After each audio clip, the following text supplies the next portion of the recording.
Hello বন্ধুরা, technical PB সরকার চ্যানেলে আপনাদের সকলকে স্বাগত জানাই। আমি প্রতিনিয়ত আমার চ্যানেলে ছাত্রছাত্রীদের জন্য নতুন নতুন প্রকল্পের আপডেটগুলো নিয়ে আসি। তেমনি আজ আমি আপনাদের জন্য এক বিরাট নতুন আপডেট নিয়ে আসছি।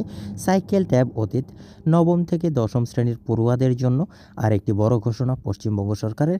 কী সেই বড় ঘোষণা, বিস্তারিত জানুন এই ভিডিওর মাধ্যমে। বিস্তারিত জানতে পুরো ভিডিও দেখুন। পুরো ভিডিও না দেখলে কিছুই বুঝতে পারবেন না, তাই পুরো ভিডিও দেখার অনুরোধ রইল আপনাদের সকলের কাছে। তাই দেরি না করে ভিডিওটিকে শুরু করছি। ভিডিওটি ভালো লাগলে লাইক করবেন, কমেন্ট করবেন, বন্ধুদের সঙ্গে শেয়ার করবেন এবং আমার চ্যানেলে নতুন হয়ে থাকলে চ্যানেলটিকে সাবস্ক্রাইব করবেন। ধন্যবাদ, পাশে থাকবেন। পশ্চিমবঙ্গ রাজ্য সরকার সকল মানুষের জন্য নানান জনহিতকারী প্রকল্প উদ্ভূত ঘটিয়েছে। লক্ষ্মীর ভাণ্ডার প্রকল্প থেকে শুরু করে স্বাস্থ্যসাথী সহ নানা সরকারি প্রকল্পের মাধ্যমে অনেক মানুষ আত্মনির্ভরশীল হতে পেরেছে। শুধু তাই নয়, ছাত্রছাত্রীদের জন্য নানা প্রকল্পের আয়োজন করেছে।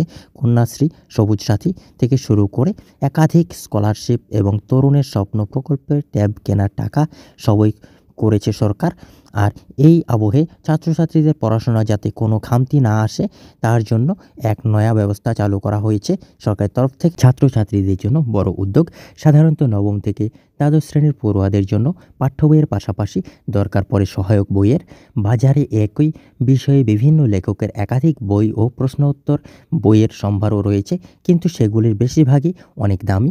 দরিদ্র ছাত্রছাত্রীদের কাছে সেই বই কেনা খুবই কষ্টের। তাই সেই সমস্যা নির্মূল করতে এবং সহায়িকা বইয়ের অভাব পূরণ করতে নতুন উদ্যোগ নিল রাজ্য সরকার। জানা গিয়েছে এবার থেকে নবম, দশম, একাদশ এবং দ্বাদশ শ্রেণী একই 4 শ্রেণীর পড়ুয়াদের জন্য সহায়িকা বই প্রদান করবে রাজ্য সরকার, তাও আবার সম্পূর্ণ বিনামূল্যে। গত মঙ্গলবার বারাসাতে বই মেলার উদ্বোধন করতে এসে রাজ্য সরকারের এই অভাবনীয় উদ্যোগের কথা ঘোষণা করলেন রাজ্যের গ্রন্থাগার মন্ত্রী সিদ্দিকুল্লাহ চৌধুরী। আর এই ঘোষণা শুনে পড়ুয়ারা আনন্দে আত্মহারা হয়ে যায়।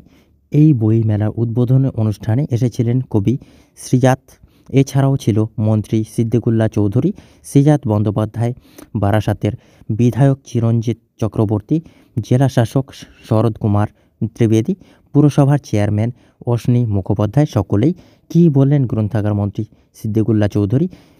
এদিন গ্রন্থাগার মন্ত্রী সিদ্দিকুল্লাহ চৌধুরী জানান, শিক্ষার মান উন্নয়নে নবম থেকে দ্বাদশ শ্রেণীর পড়ুয়ারা যদি সহায়ক বইয়ের জন্য সরকারি লাইব্রেরিতে আবেদন করেন তাহলে বিনামূল্যে সেই বই দেওয়া হবে।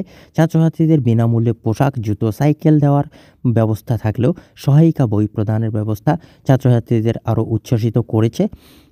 তবে প্রথম পর্যায়ে সমস্ত স্কুলকে এই আওতায় নিয়ে আসা যাবে না কি না তা নিয়ে সংশয়ে রয়েছেন গ্রন্থাগার দপ্তর। সমস্ত বিষয় খতিয়ে দেখে এই পরিকল্পনা এগোবে বলে তিনি জানিয়েছেন। বন্ধুরা, এই ছিল আজকের আপডেট।